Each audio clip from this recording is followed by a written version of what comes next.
Cyberpunk 2077 currently has one of the most nebulous roadmaps out there, which says that free DLC will be out sometime in the first half of the year, while the next-gen versions of the game will be out in the second half. This includes a number of hotfixes and patches along the way, including the 1.2 patch which is supposed to be dropping before the end of this month, possibly as soon as tomorrow. But I wanted to talk about what I am expecting from Cyberpunk 2077's free DLC, based on what we saw from CDPR's free Witcher 3 DLC.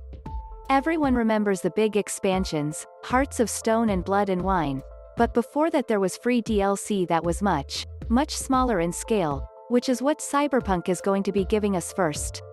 If it ever makes it to big, paid DLC releases at all. To recap, here's what The Witcher 3 offered as free DLC back in the day. So, it's easy to see how a lot of things can directly translate into Cyberpunk free DLC. I am expecting some new amount of cosmetics, be they new clothing sets or hopefully, the addition of cosmetic cyberware, something modders have already introduced on PC where you can get new limbs or faceplates or things like that for greater customization. We also obviously need some simplistic things like the ability to have a barber, tattoo shop or plastic surgeon to change your appearance after the character creator. I can easily see them selling that feature as free DLC, even though it clearly should have been in the game from the start. I would predict at least a few new weapons for players to find, though whether they're specific legendaries or a new class of weapon, I'm not sure. One thing The Witcher 3 didn't have that Cyberpunk will probably add more of is new cars, given that there's plenty of opportunity to add new ones players can save up for.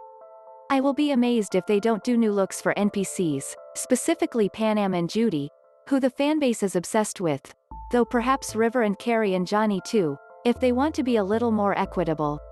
They didn't seem to care about only giving new looks to the ladies in The Witcher, though. I can see Cyberpunk 2077 doing New Game Plus, although the problem with that is that the game is easy enough as it is, so redoing the whole thing with full gear and cyberware and skills would amplify that problem. I think they need to rebalance the difficulty curve, if not add an entirely new difficulty level on top of the max it already has. And in lieu of, or in addition to, New Game Plus, we need the ability to reset side missions or crime encounters just so there's still something to do on the map if we want to keep playing. Finally, yes, I'm sure there will be new missions.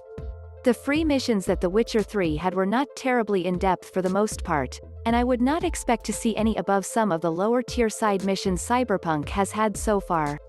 New contracts and things like that.